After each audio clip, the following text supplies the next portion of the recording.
Hi, this is Mac from Mac's List. Before we start the show, I want to let you know about my new book, Land Your Dream Job Anywhere.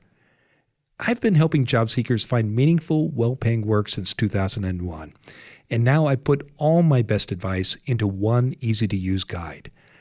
My book shows you how to make your resume stand out in a stack of applications, where you can find the hidden jobs that never get posted, and what you need to do to ace your next job interview. Get the first chapter now for free. Visit maxlist.org/anywhere.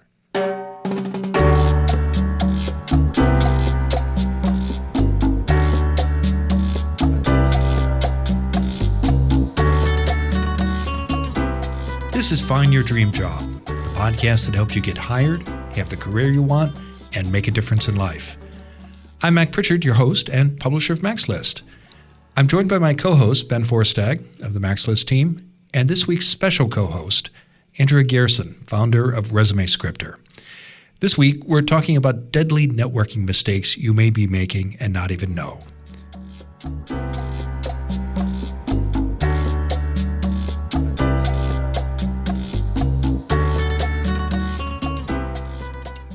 Networking with others can help you find your next job, and it can lead to a great career. But you need to network the right way. Our guest expert this week is Abby Kohut. She says too many job seekers make the same deadly mistakes again and again. Abby and I talk later in the show about how you can avoid making those errors. Having a personal connection with an employer matters in hiring, but often an ad for a job says no phone calls. Ben Forstag has found an article that tells you how you can reach an employer without picking up the phone. Ben tells us more in a moment. Which format should you use for your resume? Functional or chronological? That's our listener question of the week. It comes from Megan Smith in Bend, Oregon. Andrea Gerson offers her advice shortly.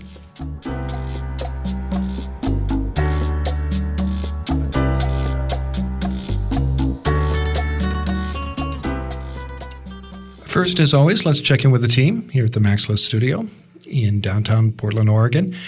Our colleague Jessica Black is out ill today. I want to introduce Andrea Gerson. She's a career coach and the founder of Resume Scripter, and she's offered to fill in for Jessica on this and our next episode. Andrea, you were on the show earlier this year. It's a pleasure to have you back. Yeah, it's great to be here. Yeah, well, thanks for joining us. Our topic this week, as you know, Andrea and Ben, who's here with us as well, is networking mistakes. What kind of mistakes have you all made when networking or perhaps been on the receiving end? Mm-hmm. Andrea, you want to take the first crack at it? I always try to prepare. If I know in advance who I'm going to be meeting, I think it helps me to feel a lot more comfortable and less nervous if I know a little bit about the people I'm going to be meeting with, so I can learn more about the kind of work that they do. That's a great tip. For me, a mistake I've struggled with is I have the best of intentions, but sometimes I don't follow through. So I promise to make an introduction or send a resume on to somebody else. And I'm embarrassed to say I've dropped the ball a few times. So many apologies to the folks I may have let down over the years. But the way I address it is I try to only commit to things that I really have the time to do. How about you, Ben? So back earlier in my career, I used to make a very classic rookie mistake, which is thinking that showing up for a networking event was enough. That if you just went to the event, everything that you were supposed to get from it would somehow just magically soak in. And that's really not the case. You have to go there and you actually have to network, and that involves getting out of your comfort zone and talking to people and putting yourself out there. Yeah, that's an excellent point. You have to make things happen. You can't wait for them to happen to you. Well, we'll talk more about that with Abby later in the show. I know she has some great advice and as well as mistakes she's seen people make, and we bring them up in a constructive way because we've all made our share of errors and we want to avoid doing that in the future. But first, let's turn to you, Ben, because you're out there every week searching the nooks and the crannies of the internet, and you're looking for those tools, books, and websites our listeners can use in their job search and their careers. So what have you uncovered for people this week? So, Mac, Andrea, I'm sure you've come across job listings before where they say, please no calls. right? I would guess about a third of them might say that. Do you have a ballpark guess, Andrea? Oh, I would think that most employers don't want to be called. Yeah, I think that's the case, and sometimes they explicitly say, please don't call us. So this week, I found a resource that's all about that dynamic. It's from PBS. My wife saw this on television, and I looked for the TV clip, and I couldn't find it, but I found a transcript. This is from a resource they do called Ask the Headhunter, and it's how to make a personal connection with an employer even if the job listing forbids it. So this is by a guy named Nick Krokodilos. He was a headhunter and writes a lot about recruiting. So he starts off by saying, of course, candidates who can talk with a hiring manager in advance will always have an edge over the competition. But what happens when the listing says, don't call us, don't email us, don't reach out to us except through that formal application process? Well, Nick actually says you should ignore that most of the time. And he says, quote, I've never encountered a manager who would hang up on a good job candidate who called to discuss a job in a knowledgeable and respectful way. And I think the key there are those last two adjectives, which is knowledgeable and respectful. No one wants to be called up and get the hard sales pitch on your qualifications or why you're the right person for the job. Everyone's busy, and I think the main reason that employers say no phone calls is because they're busy and they just don't have time for it. His point is if you can find a good way to reach out to the hiring manager and talk about their problems in a constructive way and then pivot your own expertise as a solution to that problem, that's a real viable and acceptable solution. He says if you're a little nervous about calling up the hiring manager when they told you not to, there's other ways to do this. You can kind of guerrilla network through the organization, through shared contacts, or he even says find out who the vendors for the organization are and work through them, or key customers of that organization. Any point of contact you can get to that hiring manager will help. But again, his point is it's a dangerous game. You got to be careful. You have to be diplomatic, but you can reach out to a hiring manager even if they ask you not to. That's a great advice. I think I love his point, Ben, about having a reason to actually call the hiring manager, because I've been on the receiving end of these calls, and I think people are surprised that I take them. And I had a few conversations where somebody was really didn't have a strategy for the conversation, and it was surprising to me because there's an opportunity there, and if you knock on a door, you want to be prepared if it opens.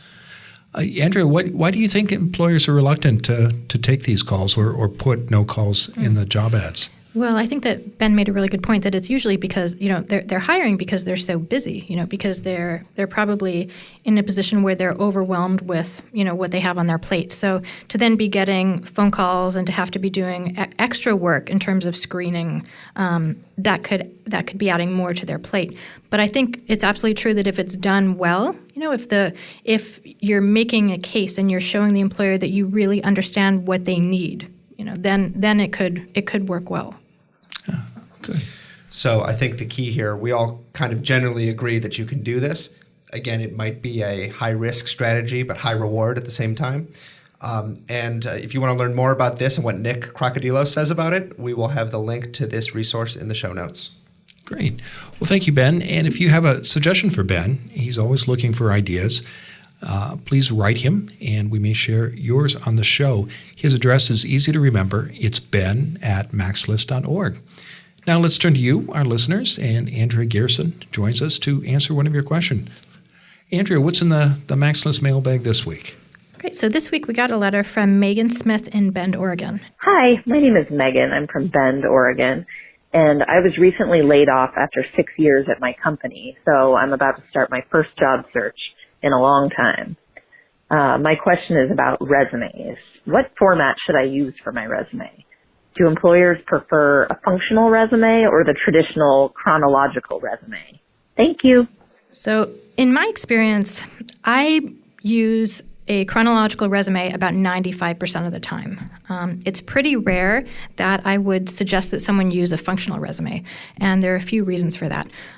When someone is looking at your resume, they want to get a sense of your professional narrative. They want to see the positions that you've held, how long you've been in each role, and also how you've evolved professionally, how you've grown and ideally taken on more responsibilities.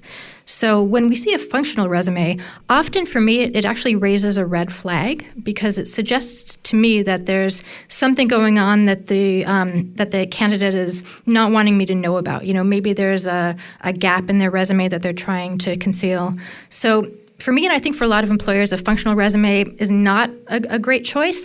The only times that I would suggest a functional resume is if someone has been like a freelancer, if they work for themselves, and if their work has really been project-based, and if there's been a lot of like repetition, a lot of overlap. So, having each project as its own section would really get repetitive in the resume. So in that sense, in that kind of situation, I think a functional resume is okay, but most of the time, chronological format is really the best way to go.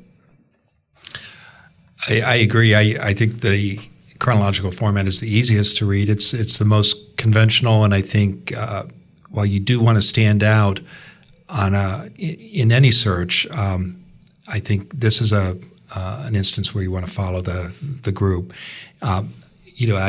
I looked at I was doing some research thinking about this question. I found a survey that said 3 out of 4 hiring managers prefer the chronological format.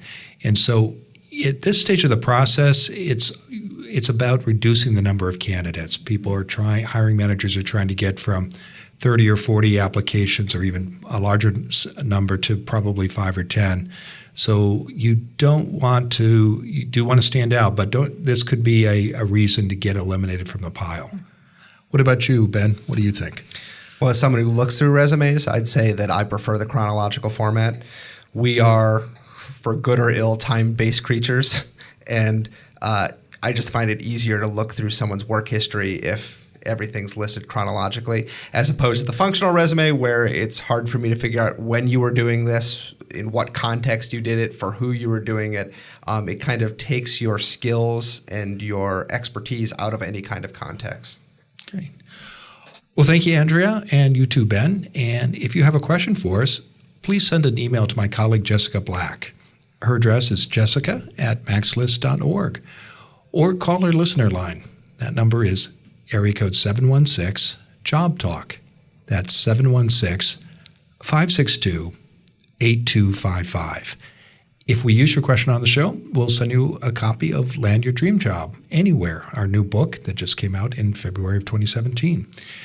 And we'll be back in a moment. And when we return, I'll talk with our guest, Abby Kohut, about deadly networking mistakes you might be making. Most people struggle with job hunting. The reason is simple.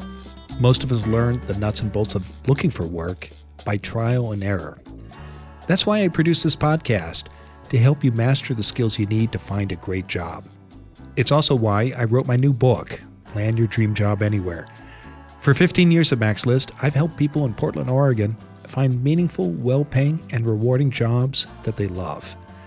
Now, I put all of my job hunting secrets in one book that can help you no matter where you live. You'll learn how to get clear about your career goals, find hidden jobs that never get posted, and ace your next job interview. For more information and to download the first chapter for free, visit maxlist.org/anywhere. Now let's turn to this week's guest expert, Abby Kohut. Abby Kohut, known as Absolutely Abby, is a recruiter who has filled more than 10,000 jobs. Through her website, books, and talks, Abby shares hiring secrets other recruiters won't tell you. Abby is on a mission to help 1 million job seekers. She's now driving across the United States on a nationwide tour to accomplish that goal. Abby joins us today from Tampa, Florida. Abby, thanks for coming on the show. Thank you for having me. Very happy to be here. Yeah, it's a pleasure.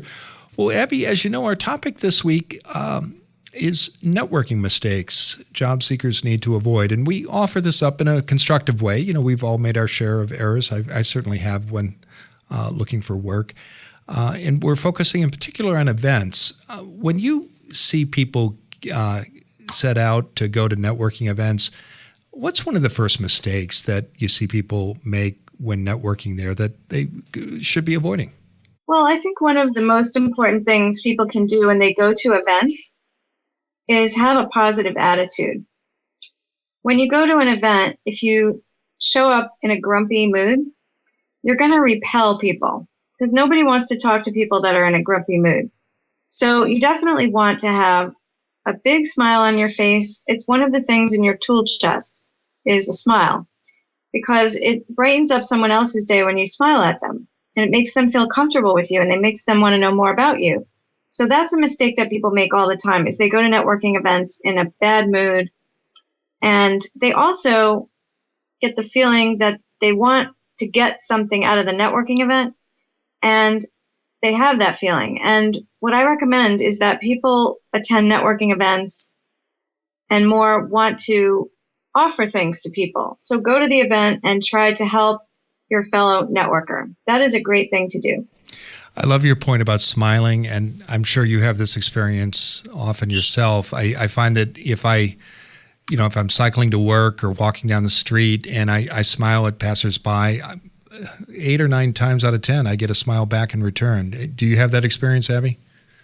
Oh, yeah. It's contagious. It's contagious. Who wouldn't smile at you if you smiled at them? I don't always get a smile. Sometimes I just get a head bob. But at least it's something, right? Yeah, that's better than a snarl. Right. And I also really like your point about walking in with a mindset of, or not expecting to get anything. And can you talk a little bit more about that, Abby, why that's important, but also how that can benefit job seekers in the long run? Sure. Well, it's important not to be expecting anything, because you're going to set yourself up for disappointment. And that will cause you not to go back to the networking event. When you're a job seeker, networking is what it's all about. You have to get out of your house and you have to meet as many people as possible, because you don't know who these people are. When you're in the supermarket, you're online, and there's somebody standing next to you, and it looks like they just got out of bed. They're in their pajamas, practically. And you'd say to yourself, well, I'm not going to talk to them. They're not going to be a great connection for me. But you don't know who their spouse is. You don't know who their mother is. You don't know who their cousin is, their sister. You don't know anything about this person except that right this minute they're wearing pajamas. So it's really important to talk to anybody and everybody that you can find. And when you go to these networking events, if you go and you offer your assistance to people, they're much more likely to offer their assistance back to you. Is to just help people. And networking, that's really all it is, right, Mac? I mean, we call it networking, and it's a big, scary word, but it's the same thing that you did when you went to kindergarten on your first day. You got into the playground, and there were all these kids there, and they were playing with each other, and you have to figure out who's going to be my new friend. So you have to talk to each person and try to figure it out. Who can I help with, getting on the slide, and who can I push on the swing? And it's really the same thing. Networking is really about making friends. Yeah, it's all about people in the end. And one of the, I know you have a great blog post out there, Abby, called The 10 Deadly Sins of Networking. We'll include a link to it in the show notes, but one I want to bring up that you touch on in that post is asking for a job. And as you say in your blog, you should never do that. Tell us why, Abby, when you're at a networking event, it's a bad idea to ask somebody for a job. Sure. Well, if you just come right out and ask for a job, then chances are if the person doesn't have a job, they're going to want to go away quickly because it's going to feel awkward for them.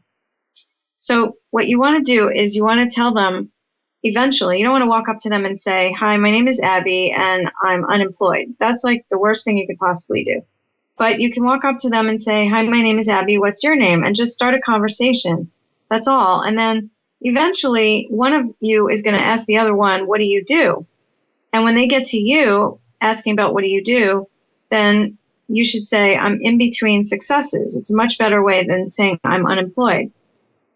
But you don't want to ask for a job specifically. You want to ask this person, who in your network do you think I should be talking to about this project of mine? So let's say I'm a chief financial officer and I really want to find that kind of a job in a manufacturing company. Who in your network do you think I should talk to about this project? And people love to help people. that doesn't mean that they can hire you, but they love to help you. And so you give them the opportunity to help you, and they're going to really appreciate you. They're going to like you better if they can actually help you.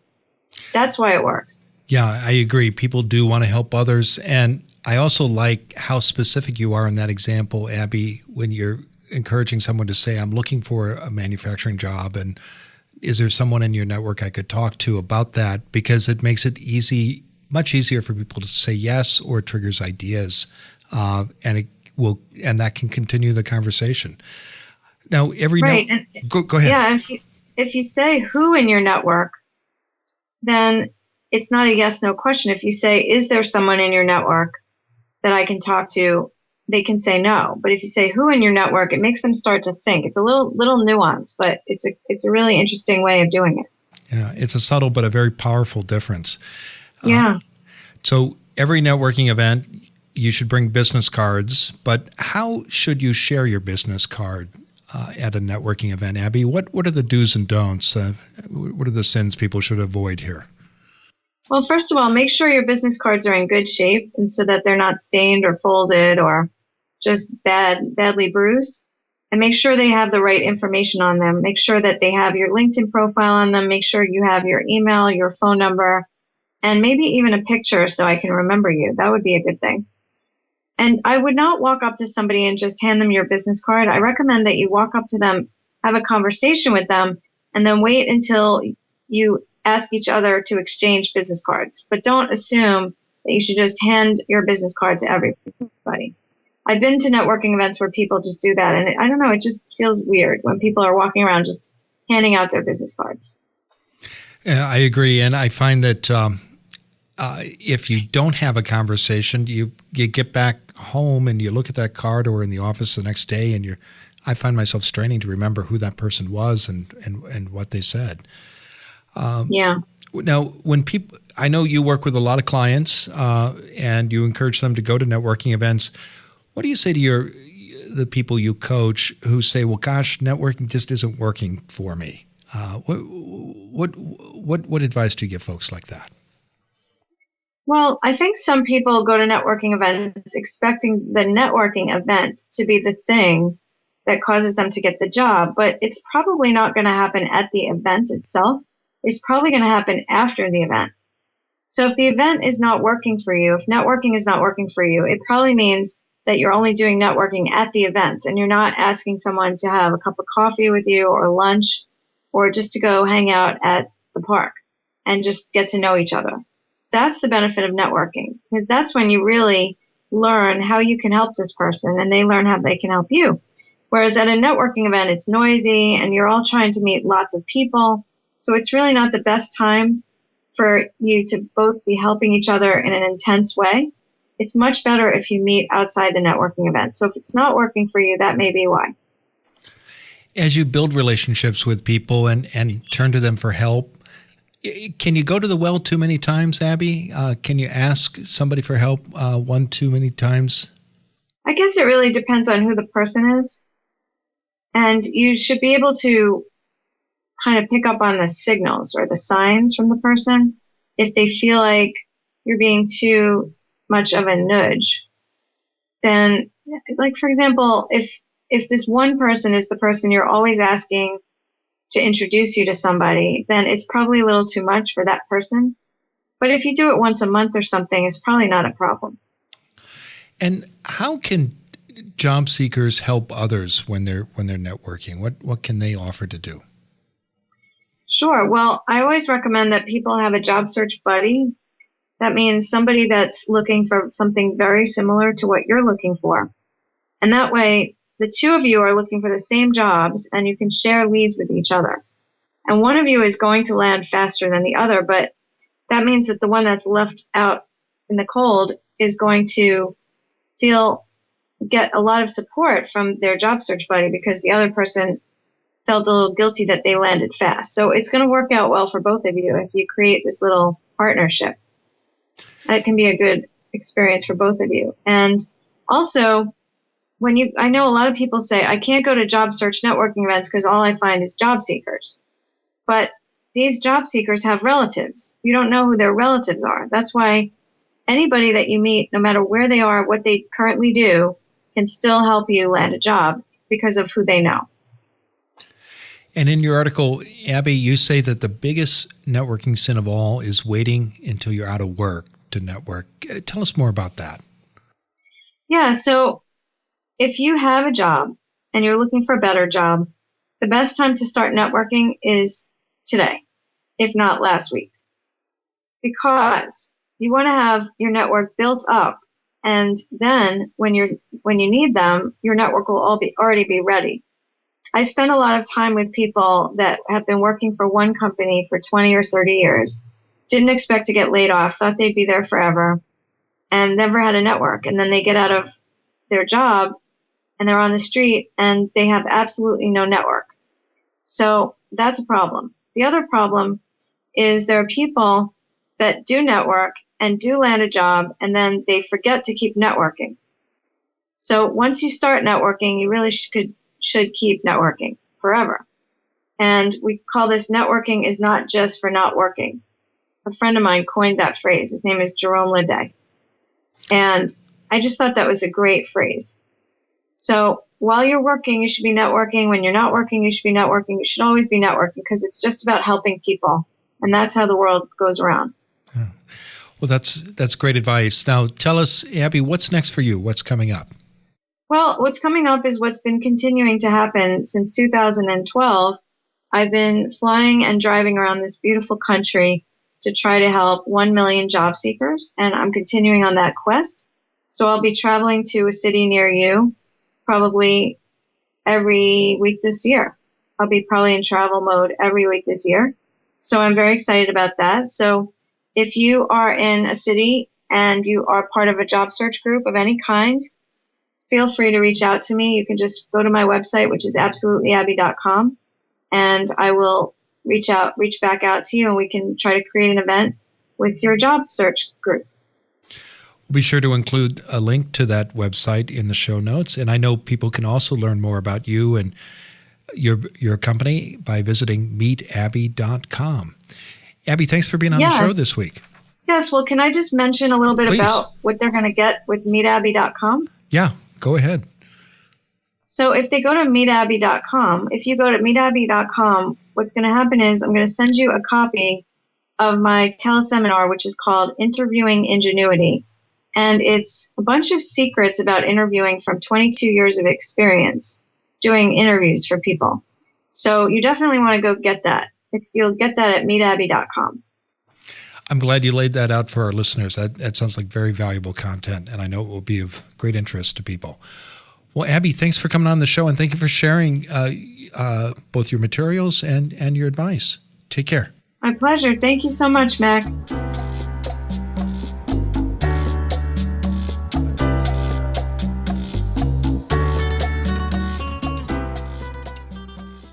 Okay, we're back in the Maxlist studio with Andrea and Ben. I enjoyed that conversation with Absolutely Abby. I'm curious, what were some key takeaways you two got from the conversation? Andrea, would you like to go first? Yeah, I thought that there was a lot of really great information that Abby presented. I think normally when I think of networking, it's common to think that it's a sort of a self-serving activity, where people are looking at it like, what can I get from the situation? And I really like Abby's approach that, she's looking at it from the foundation of like altruism, ultimately, how much can I help and be of service to other people, which is, I think, a really great perspective, especially for people who are job seeking themselves. So I thought that was really great. Yeah, good point. Ben, what are your thoughts? Well, first, I like the line, "I'm between successes right now." I like that too. That was really clever. I go back to her point about networking being more than just a job search strategy, but really a career management strategy, and something that you have to do even when you have a job that you like and love and can never envision leaving. I'll be frank, it's something that I don't do as much as I should now that I'm employed. But she scared me a little bit, so maybe I'll start doing it. Feel like you're standing on a trap door, Ben? I don't know. I see you sharpening knives in your office.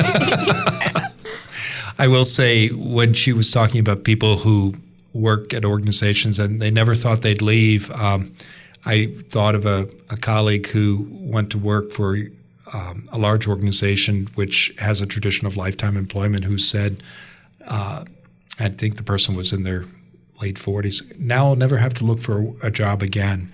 And that may be true, but in this economy, you never know. So it's, and even if you are certain that you may never have to leave that organization,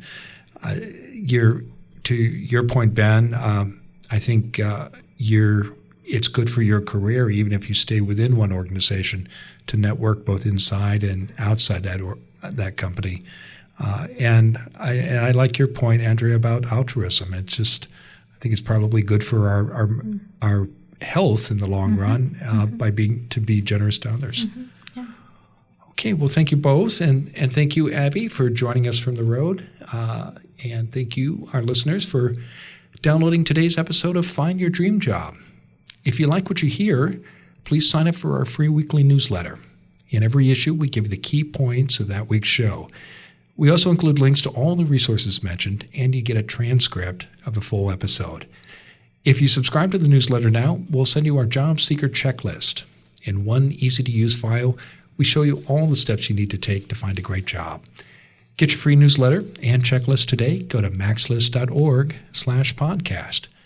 And join us next Wednesday when our special guest will be Jane Jackson. She'll explain how to rebuild your confidence after a layoff. Until next time, thanks for letting us help you find your dream job.